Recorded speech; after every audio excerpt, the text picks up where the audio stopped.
Do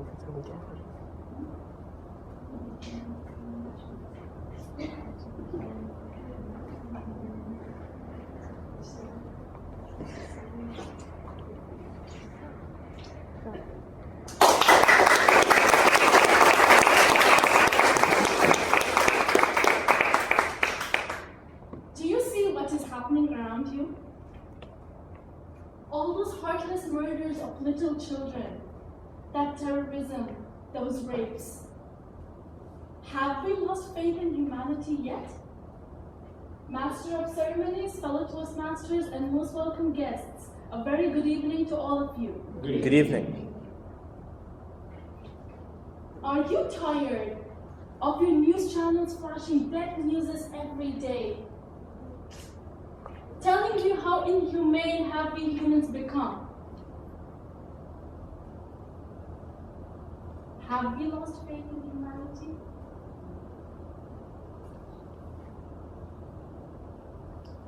Do you all want something better? Yes. Now there is this project that has been happening for quite some time now. And this might seem like a crazy idea, but we had over 202,000 people signing up for it. Yes, that is a huge number. We had over 202,000 people signing up for it. And this project is nothing but the one-way ticket to Mars. Yes, these people decided to go to Mars, do a few things over there, and then die there. Why? Just so that all of us could migrate to Mars one day and leave Earth behind. Mars One is a Dutch-based mission, and they plan to create a permanent human settlement in Mars. Just because basically their plan is to create a superhuman race, a race that is free of terrorism and other destructive traits.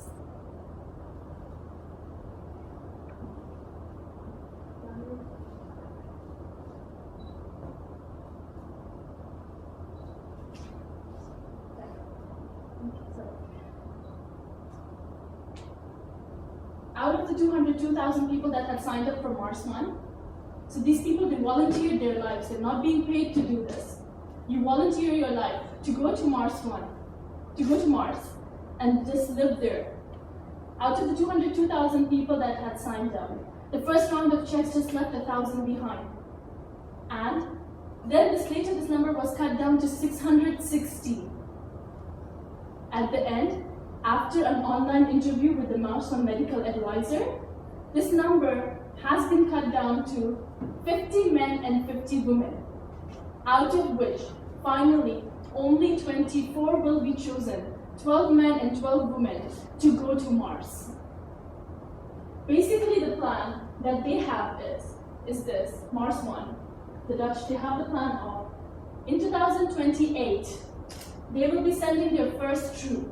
The first troop that contains 4 people, 2 men and 2 women.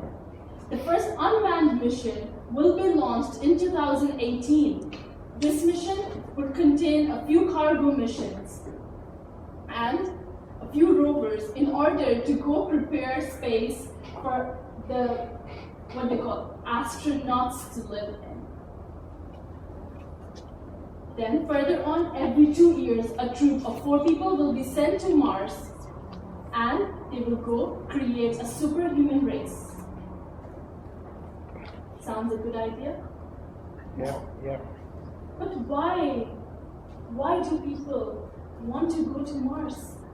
Why did the 202,000 volunteer to go to Mars? Would you like to go to Mars? Only for visiting. For holidays. The question is this, that they have no hope of life. They do not assure you that there is life on Mars. They do not tell you anything. All they tell you is that this is going to be an adventurous trip.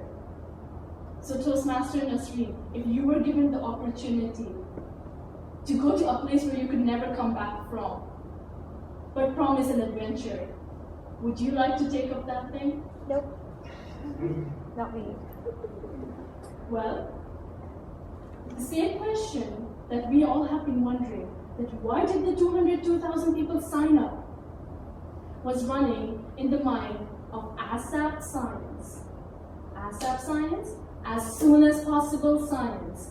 They are a bunch of cool scientists, really cool scientists, young scientists, who decided to do an interview with the 100 people who have been now left behind in order for further checkups for Mars 1. And I would like to share two of them with you here tonight, a line that they had to say. Mr. Max Fagan, one of the 100 candidates of Mars 1, said, "Any human being can visit the ocean, anyone can visit the forest.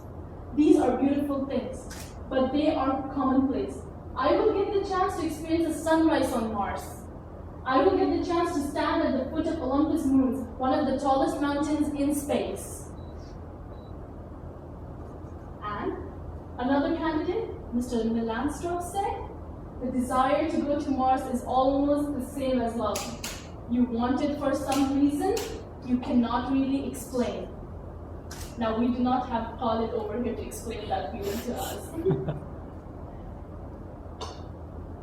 What comes next? Could we actually live on Mars? Well, I would share with you guys, with you all over here, 3 points. The first point, the good news that we have is this. Mars,